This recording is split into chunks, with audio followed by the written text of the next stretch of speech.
Greetings, explorers. My name is Jim, and today we have a very special episode in celebration of Women's History Month. Women's History Month is an annual declared month that highlights the contributions of women to events in history and contemporary society.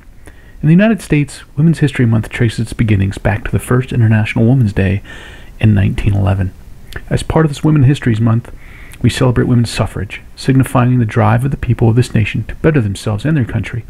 The suffrage movement was almost a 100-year fight for the right for women to vote in the U.S., and the struggles were many over this period, but on August 18, 1920, the 19th Amendment to the Constitution was ratified, granting all women in the U.S. the right to vote and declaring that they, like men, deserve all the rights and responsibilities of citizenship. Quoting the 1848 Seneca Falls Convention, which many researchers recognize as the start of the movement, American women are autonomous individuals who deserve their own political identities. And on November 2, 1920, 8 million women across the U.S. voted for the first time. In celebration, we'd like to honor inspirational women of the Chesapeake, and we have two very special guests who we were honored to have answer a few questions about archaeology, conservation, and their experiences here in the Bay. Our first guest in this episode is Dr. Susan Langley. Dr. Langley is the Maryland State Underwater Archaeologist, a post she has held for more than 27 years. She has taught in the United States, Canada, and in Thailand. In Maryland, she has taught at Salisbury University, the University of Maryland, Baltimore County, Washington College, Johns Hopkins University, although she chiefly instructs at St. Mary's College. In addition to maritime archaeology and the history and anthropology of piracy, she is a recognized authority on textiles and beekeeping, past and present. She lectures internationally on all of these subjects. Langley served on the Advisory Council for Underwater Archaeology. She has edited and published in numerous volumes and journals, and she has been recognized as one of the National Oceanic and Atmospheric Administration's Volunteers of the Year in 2015 for serving 10 years on the Monitor National Marine Sanctuary's Sanctuary Advisory Council, holding the Archaeological Research Chair and also the Vice Chair and Chair positions for the Council as a whole. She is a PADI scuba instructor at the Master Diver Trainer level and assists with the scuba classes in the St. Mary's Physical Education Program. At present, she is working with NOAA, Maryland's Department of Natural Resources, and Charles County to have the nearly 100 World War I era vessels and related structures in Mallows Bay designated as the first new National Marine Sanctuary in more than 20 years. Without further ado, please welcome Dr. Susan Langley. My name is Susan Langley, and I am the Maryland State Underwater Archaeologist, and I've had the privilege of holding this post since 1994. And very exciting time on the Chesapeake. I love it here. So, being that, we're celebrating Archaeology Month and Women in Archaeology, what inspired you to, follow a career in archaeology? Following a career in archaeology wasn't easy. It wasn't an aha moment. It wasn't somewhere I just sort of had an epiphany. I had the good fortune to grow up in a family that loved history, that traveled whenever we could. When we didn't have money, we camped in a pup tent, and when we did, we stayed in nice hotels. I had an uncle in New Mexico whose home was actually on an archaeological site, and when we visited, I think I was 9, they were having a dig, and it was very cool to see this work being done, and that enthralled me quite a bit. And he would take me out to sites and out in the desert, and it was really interesting. When I was very small, my father used to bring home old National Geographics from his office old, like 10 years old, so they didn't want them anymore. And I think before I could even read, I loved looking at the photographs. And one of them has stayed with me most of my life, and it took me a long time to realize it had as much impact as it did. And it was from a 1959 geographic of divers in the cenote on the Yucatan of Zibul Chaltun. And there was a diver coming up out of the cenote, and you don't see the diver except for the hands and a flashlight. And there was all this green silt swirling out of this intact jar. And I think that just mesmerized me. And it was probably decades later when people asked similar questions, and that kept coming back to me. So I have to think that if that was a moment, it may have been planted very, very early. I had the good fortune to have very supportive parents who, maybe I was, my sister and I, they didn't have a son, so we got to run amok a fair bit. My dad taught us and let us do just about anything. So I think we were very tomboyish and were allowed to do all kinds of things that I think my mother was probably appalled at, but she went along. She was very game, very supportive. And high school was not as supportive in the sense that we didn't have specialized, I think they're trained better now, guidance counselors, and archaeology was just way too far out in left field for them. And they kept saying, oh, you wouldn't want to do that. No, you'll only sit in a museum or a lab somewhere. And we do when we come out of the field, but they never mentioned actually getting in the field. So I sort of gave up on that and thought about veterinary school. But I lived in a rural area, and I would probably have found myself most of the time arm deep in the wrong end of a cow, and that didn't have a lot of appeal. And I think I then, when I got to university, I decided on fine art history is what it came down to. I thought, oh, I'll get to handle really cool stuff, and at least I get to maybe, hang it on the wall or treat it like conservation. I didn't know what conservation was then. And when I got to university, I signed up for, fine art history as a major. And I decided as a minor, I'd take an anthropology course or two because I had to do it. And that was when you actually start talking to the people who do this. And they said, whoever told you this? Of course you get in the field. So I immediately flipped them and went into anthropology, archaeology from there. As children, as we're growing up and we kind of learn new things, we get really inspired by something that drives us or just inspires us to follow that career path. But that also happens, I think, as adults, as going through your career in your life. And is there anything that maybe as an adult that you've experienced or a project that you were on that really kind of solidified that, oh, this is exactly why I got into this in the first place? I've had the good fortune to be on so many projects that were very cool, or visit places that are really interesting and that you might not have seen otherwise. I think what my personal pet project, and I'm still trying to get time to write a book on it, was one of the sites I did for my doctorate, and it was this prototype for a World War II site, and the premise was to build aircraft carriers out of ice. And it never came to fruition for a number of reasons, not because it couldn't be done, but there were, there were air bases in the Azores and Iceland, which you couldn't sink either. The whole idea of this was you couldn't sink an iceberg, so you couldn't sink an aircraft carrier made of ice. And I'm very shorthanding it here, but it was a fascinating project. And there are the vestiges of it are in a lake in Canada. That was super exciting because it's so unusual. And every few years it gets rediscovered, or the story does. And I hear from people and they keep saying, when's your book coming out? And I'm like, I have to have time to work on it. That was very cool. My first real professional opportunity came courtesy of Parks Canada, which is the National Park Service for Canada, and Robert Grenier, who was in charge of that site. And it was working in Labrador on a 1565 Basque whaling galleon. And it was published in 5 volumes later. There was the whole encampment. So there was a terrestrial crew from Memorial University. We had a conservation lab, and you got to see all the pieces coming together. And that was really exciting. In Maryland, I've had, working on a U-boat, the U-1105. It was a secret weapon. It was rubber coated. It was an early stealth technology. That was pretty exciting.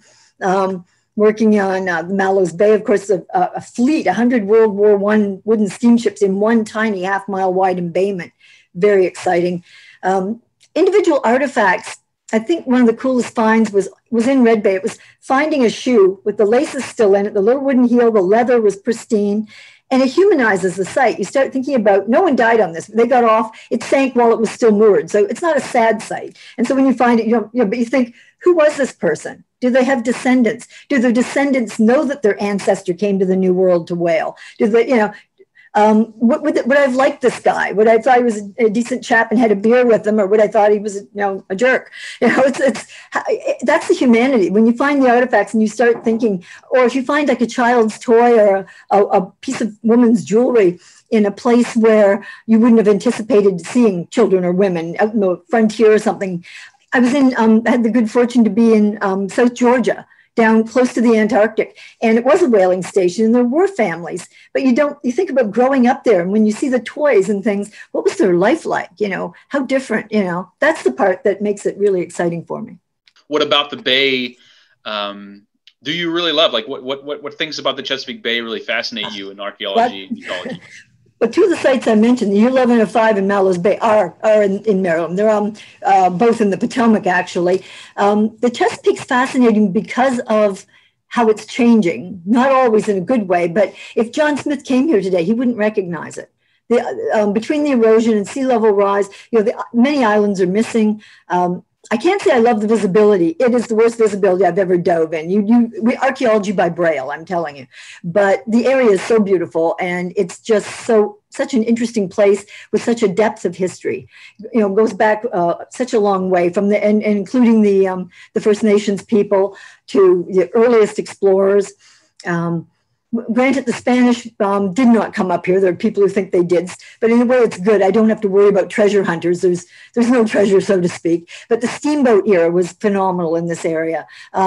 We had just about every stage of American history happened here. There's elements of the Revolutionary War, the War of 1812, the Civil War, World War I, World War II. I mean, we've got it all, and it's the diversity of sites you can visit.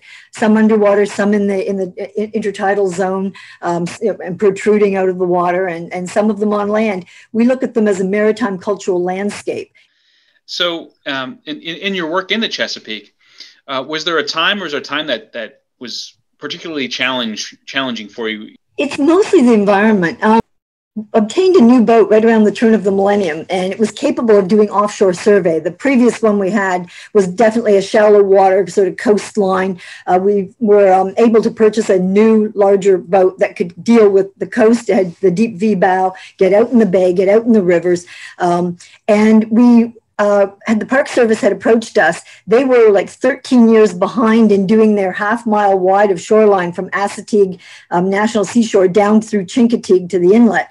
And they had been in line for their own dive team, which they have an excellent one.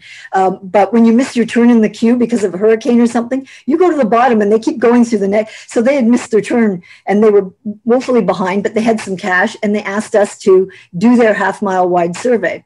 And while it wasn't a lot of money, it gave us, they enabled us to be out there. So we did their survey.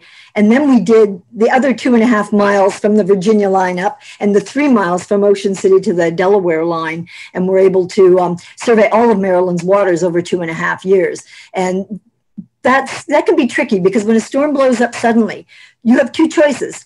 And it's about 38 miles long just from Ocean City to Chincoteague. And if you're in the middle of that and a storm comes in, you have to run one way or the other. There's nowhere to go.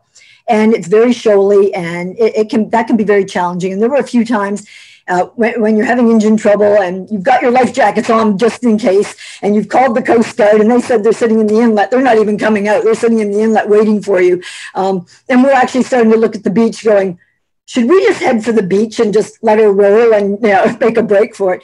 But it can get very daunting that way. So I think what would be great to kind of convey would be if there's anything like you would like to say to like children or young adults or even old adults who are interested in archaeology and in the Bay region, what would that or those things be?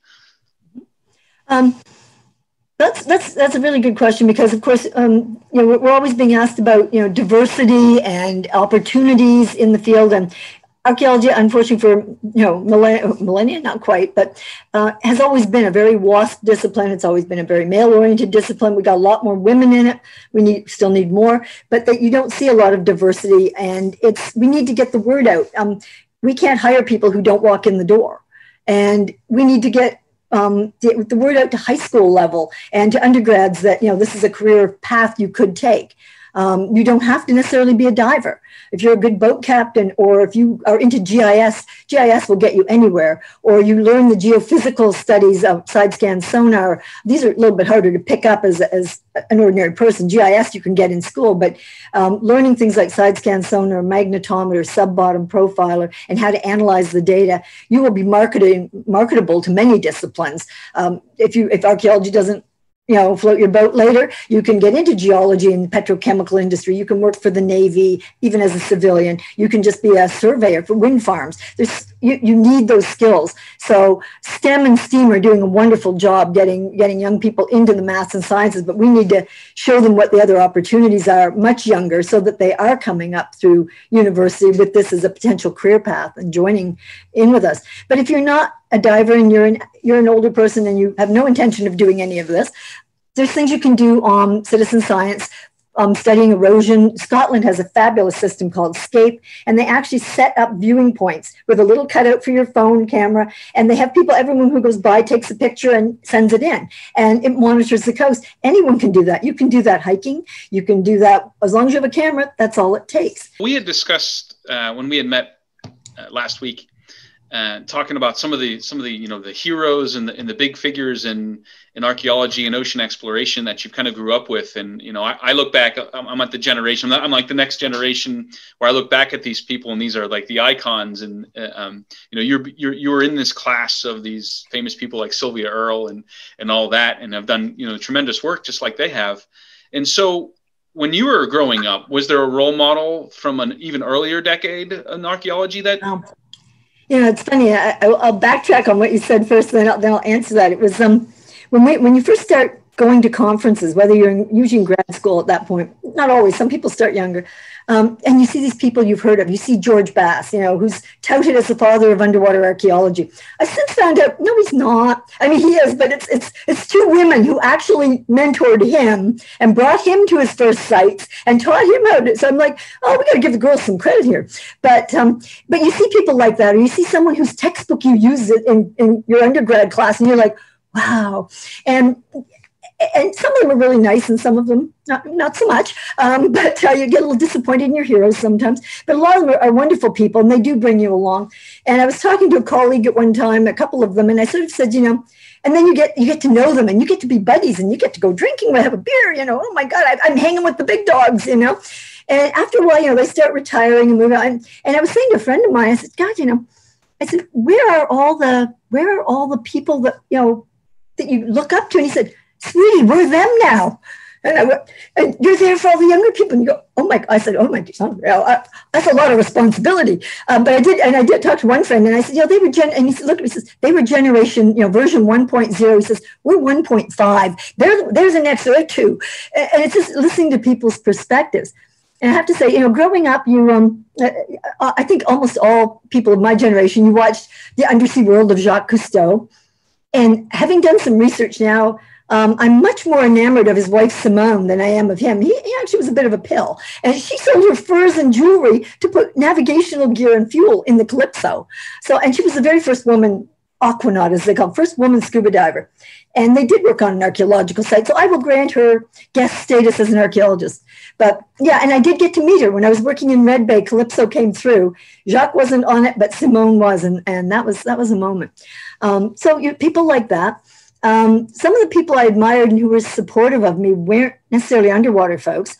The head of our department when I was an undergrad, Maxine Kleindienst, was an African specialist. Another huge supporter and someone I was in awe of was Bill Taylor, who was one of the founding directors of I got to get the name right because they've changed it 4 times. It was the National Museum of Man. That was the second iteration. It's changed names twice more. The big Canadian museum. He was an Arctic specialist. So getting to know all of these people who do good work, who did great things, and who mentored you and told you, yes, you can do this, Dr. Brian Reeves, Barney was my supervisor as a grad student, and very supportive. And if there were things you needed and they could get it for you or send you there, they would do so. So the last question we have is, are you involved in advocacy efforts for archaeology and conservation? Of course you are, but maybe there's one that you would really want to promote right now. Would it be Mallows Bay, or be one of the U sites? No, actually, you were talking a little bit about, advocacy efforts on the Bay and what am I involved in, but you'd also mentioned previously about organizations to further education. And right now I see on the horizon an enormous synergy building, and there are going to be a huge number of opportunities coming up. And I'm trying very hard to place myself to be in the middle of them. I mentioned St. Mary's College building a maritime sciences. George Mason has an environmental center, but they're looking for citizen science. University of Delaware has amazing technological materials. There are some groups that are just starting up. There's a 5-state organization called the Mid-Atlantic Regional Council on the Ocean, and this has been sanctioned by these states' governments. It's Virginia, Maryland, New Jersey, Delaware, and the southern part of New York. And they're very interested in looking at all aspects of the ocean and tourism, economics, fisheries, pollutants, management, all kinds of aspects. And they have subgroups. And one of them is the Mid-Atlantic coastal acidification network. Climate change is going to be an enormous study, and it has to be. It's been all along, but it's really building. And how this ties into archaeology, of course, is not just acidification for maritime sites, which is a huge impact, but climate change as a whole. Wrecks that are in 200 feet are being moved. We didn't think that hurricanes had effects that deep. I've been on conferences with groups in Australia, and they're bringing in groups from other countries, and we're actually looking at more interdisciplinary studies. Why should the biologists go out and do these certain samples and then we go out and do them? Why don't we work together and come up with a global protocol so everyone collects the same sorts of information in the same ways, uses the same database, so it's not apples and oranges, it's apples and apples. And all of these sites like Mallows Bay, which is a perfect living laboratory or living classroom, is a wonderful place to institute these. And there are people who are doing aspects of these studies everywhere. And the folks at the Western Australia Museum and some of the universities are trying to actually get people working together on these. And we invited ourselves to the dance. They're having workshops. We want them to have them with us. We've already had interest shown from the National Park Service and from other agencies. And just seeing everybody coming together on climate change issues, how they affect not only the biota, but archaeological sites. Can we do anything? What should we do? How do we monitor it? Everybody knows the problems, and we talk about them all the time. Now we're all looking at where the rubber hits the road. How can we start coming up with meaningful tests and monitoring? And can we actually stop it or reverse it? Or how do we have an effect on this? And I just see all these organizations and the potential there is huge. And East Carolina University has their biology people working with their archaeologists, and they're doing wonderful stuff. And we just need to, I think, try and organize a little bit better so that we're all, as the Australians suggested, doing it all at the same time, and using a protocol that will be meaningful across borders and useful in the future. The other problem is longevity. You don't want to use a software that's only one person knows how to use, or that's going to go away in a generation. And if we can do that, I think that's monstrous in a good way.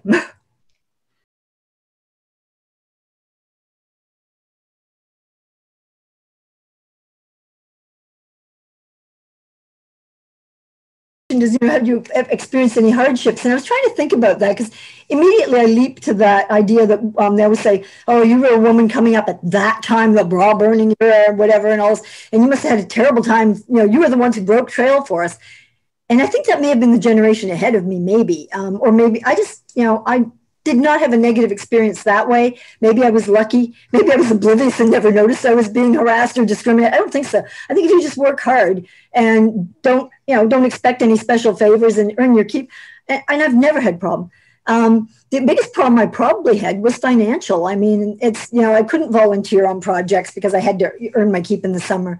And I was lucky that at that time, where I grew up in Canada, that in a summer, you could earn your tuition and enough money to keep you for the year in some kind of dumpy basement flat, but you could do it. I don't think you can now. And I think that's the hardest part for people coming up, is that you're only as educated as you can afford to be. And that's one of the things we do have to make easier for people. If we really want to see diversity, if we have to first get the interest, we have to give the opportunity.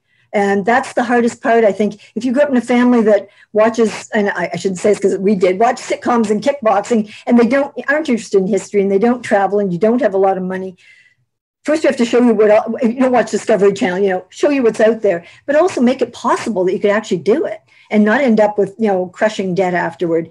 And that's a hard time. And I think financially for me, we weren't very well off. We were okay. But, I was lucky enough that I could work, like a waitress or a bartender, and make enough in that summer to actually pay my way. A lot of kids could not do that. And so, you can do it now, not even in Canada. I'm looking at what prices have come up to. So I think that's I think finance is probably one of the hardest things. I know I missed a lot of field trips because I didn't want to admit I didn't have money. I used carbon paper because I couldn't afford photocopying. And I learned that the hard way by just turning papers in. And one prof lost papers and claimed I never turned it in, and I had no proof. And so I started carboning it, which was, very primitive, but it was that tight, kind of thing. And I see students sometimes, you're watching them and you think that person's, living like I did, sort of thing. And you can sort of gauge it. So I think that's one of the things we have to work on. And the other one is I'll be talking about next Saturday, is retaining people in the field. You know, a lot of students we have looking at just the balance of women in the field. Undergrads, it's about women actually outnumber the guys in most of the undergrad classes. Masters are about 50-50. And then there's a big drop, because if women want to have families, that's about the time they go do it. And they either feel they can't come back, they've fallen too far behind, they're out of the field too long, or they don't have a secure enough either family network or a partner that can help out, that they can go back, or they realize that it's hard to pay for daycare on an archaeologist's wages or something. Some do come back because they have to, they need to work. But I was looking at, and anecdotally, as just among my peers, I'd say 60 to 75% of the PhD women don't have kids. They might have a spouse or a partner. And I don't know whether that's a choice they made. Maybe it's something about what attracts women into archaeology. People who don't want kids go diving. I don't know. Or whether they actually felt they had to make a decision. I didn't. I was not into the, I ran Girl Guide companies for decades. Those were all the kids I needed. I could send them home at the end of the night, at the end of the camp. So for me, but I don't know if women felt they had to make that decision, that career life. And maybe we need to find a way to make it better, easier to retain, easier to come back, or retain these people in the field. Anthropology is pretty family friendly, but underwater archaeology, you can't have your kids running around on a boat with cranes and ROVs, and in the field, it's not so bad. So that's one of the break points. You have to figure out what you can do, but that is something we are thinking about a lot. How do you these women have gone to all this training? What do we do to get them back or not lose them? So. Well, we hope you enjoyed our conversation with Dr. Langley. Please look Dr. Langley up and even contact her if you're interested in learning more. She is an absolutely incredible woman with many, many years of experience and many, many interesting stories to tell. Thanks for watching. See you again soon. And remember, keep exploring.